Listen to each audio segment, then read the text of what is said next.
Hey guys, this is Dr. Dan Pavlik Jr. from the Pavlik Center for Health and Wellness. This is National Heart Month, and I brought in a good friend of mine that's had a very amazing, life-changing experience with experiencing a heart attack. So I wanted to bring him in to tell his story. This is Chuck, good friend of mine, and I'm going to sit in the background and kind of narrate a little bit and ask a few questions, but I really just want everybody to hear this story. Okay. Tell us about your experience at 40 years old going through something like this. I really want to know what your lifestyle was like previous to your event. Yeah, so previous I was like every other typical 39-year-old guy or person that was out there, just thought their youth was there.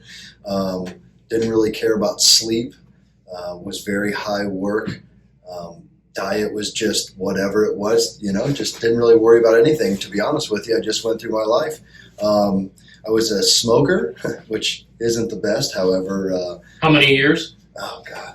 I smoked since I was young, like 12, started experimenting with cigarettes very young and just got into a habit of smoking very young. Was a bit of a beer drinker as well. I mean, I drank every day for 6 years prior. I started drinking late in life. Didn't start drinking until I was about 25. However, when I did drink, it was every day. Okay. So that kind of got involved.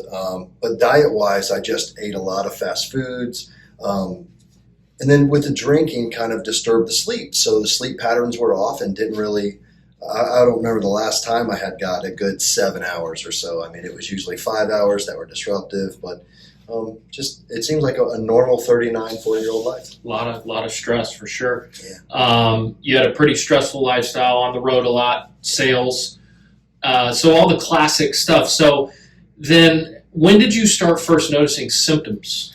About 3 weeks prior to my heart attack, I had a couple instances where I was lightheaded. I would see a lot of white spots. And with fatigue, it wasn't so much fatigue where I felt tired throughout the day, but I would notice that it would be hard to breathe from time to time, as well as noticing, like I tried to talk about this before, but weight in your limbs, noticing my arms, noticing, you're heavy-handed is the way to kind of describe it. I wasn't numb. A lot of people talk about, their limbs going numb, but mine was more of just heaviness feeling where I noticed they were there. So that was kind of where it all started. But would go to get up and would see spots everywhere and just think, okay, I got to slow down. I got to, take it easy a little bit. But it was more confusion as well.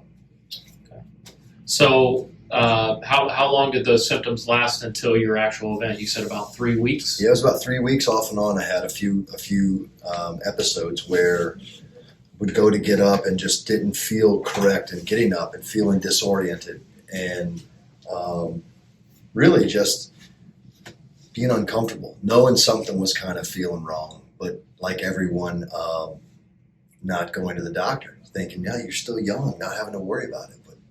Really, that's kind of what happened. So then that day, you woke up, it was kind of normal routine day. You woke up, it was a Friday morning, correct? Yeah, it was a Friday. I had a normal, stressful Friday. It was the 8th of the month, so we were still kind of early in the month. As a sales guy, you worry about where you're at in the month. But so it was just a normal, stressful Friday. It was about 11, started feeling a little bit of discomfort. About 11:30 though, I was at home alone at my office and stood me up out of the desk, and it was undescribable pain in my back, my shoulder blade that I really couldn't get to. It was, in your heart region, but it was in the backside to where I thought maybe it was just, hurt. It was just hurting. Yeah. But it stood me up like a bolt of lightning. So I was like really concerned that something was wrong.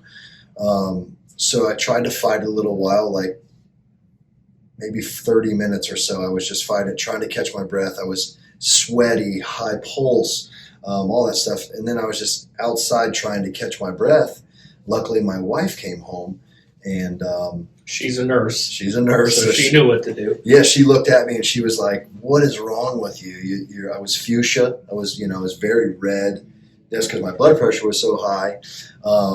So she sat me down, checked my blood pressure, and I don't remember the exact numbers, but it was a lot over a lot to where she was worried about me having a stroke. The bottom number was extremely high. I want to say I don't even want to say a number because I can't remember. It's high. So she sat me down and she said something, maybe you're just, let's take it again. She took it 3 times in a row and it was increasing every time. So she's like, you're going to the hospital, something's going on.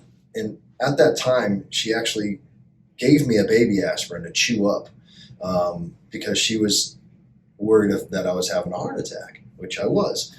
But so she put me in the car, and at that point, I just got a sense of I'm not going to make it. This is not good. Everything was kind of coming to be real that I was having a heart attack. The pain was starting to come in. So luckily, there was a new fire station that was built a half a mile from my home. So she took me to Station 5, and within a few minutes, there was 6 guys around me. They were, doing their job, giving me the EKG, recognizing I was having a heart attack, and started implementing, giving me nitroglycerin to kind of open things up and block everything kind of going on. And that's interesting. Most people wouldn't think to go to the fire station, drive to the fire station. Of course, a lot of people would call the ambulance, but key point right there. Yeah. Go to the fire station. They've got an EKG machine there. They can check you out if they're there, of course, not on the call. So it worked out for you that way. So then they knew right away, they loaded you up in the truck. Yeah. And they took you to Advent Health downtown. And that's where you met Dr. Shaw. Yeah. So when I came in, luckily when the ambulance gets there, no matter if you call them or if you go to a fire station, everything's being documented from the time you get in there. So when you do get to the hospital, they had all my vitals. They knew exactly what was going on. They were ready for me.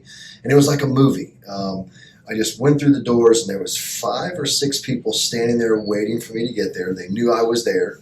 One lady came up to me and she just started, I remember being right in my face, so I didn't really know what else was going on because they were taking my clothes off of me, getting me into a gown without me really doing it, which was really extraordinary. She was telling me what was going on from my ride to the hospital, telling me I was having a heart attack, explained to me what's going to happen next, that we were going to go up and they were going to go in and go through my groin and they were going to look in my heart and see what was going on exactly. And when they looked at the pictures, you had 80%, the main artery, the widowmaker, which is the left anterior descending artery, 80% blocked. 80% blocked on that, and a little under 20% blocked in the other arteries. So they don't really do anything for you unless you're over 70% blocked. So the other ones weren't really a main concern. The 80% blockage was there. So they put me on the table. There's no, you don't go under for that, but there's a lot of caring. Dr. Shaw was there.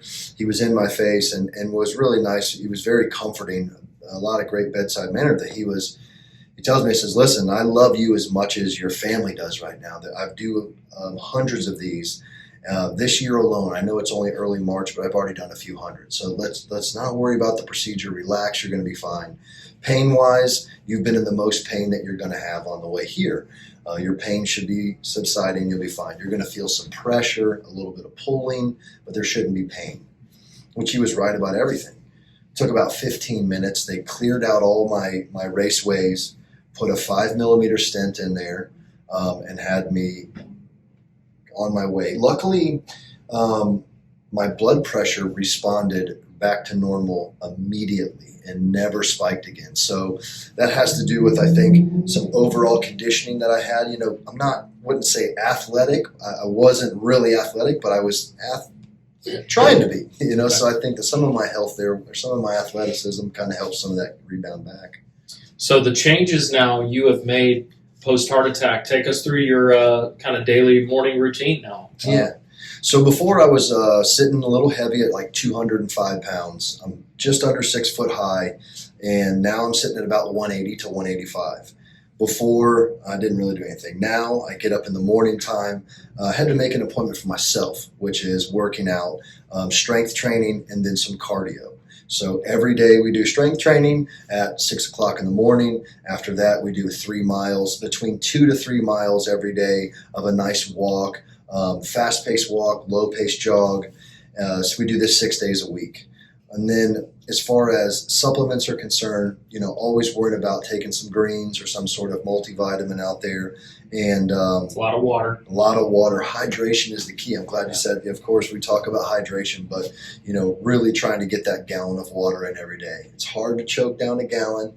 However, when you're making those choices, putting in clean water, garbage in, garbage out. So you can hydrate in your insides. Everything kind of takes care of itself. Helps to anyway. But then again, of course, no smoking. Looking at better choices for diet, mixing in some fish if you can, or some good protein, and then of course your salad.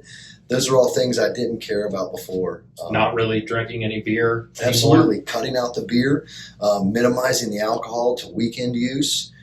Just really respecting yourself and understanding you've got one go at this, and if you don't listen to your body, you've got a really good opportunity of not being around. Age doesn't matter.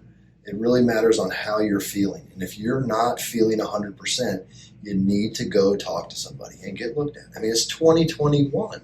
Yeah, Absolutely. We've got the technology.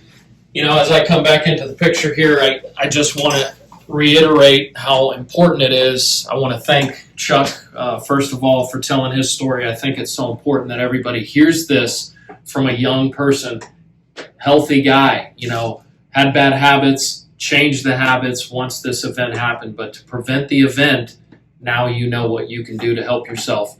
So anytime you have any questions or concerns, of course, our clinic, we provide the medical service, blood work, we do EKGs.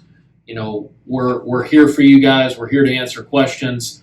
Of course, being a chiropractor, that is not my main specialty, but we can pay attention and check the little things to try to help you guys out. Don't ever hesitate to ask questions. So thank you again, Chuck. I appreciate it, and I hope it helps everybody out there. Thank you.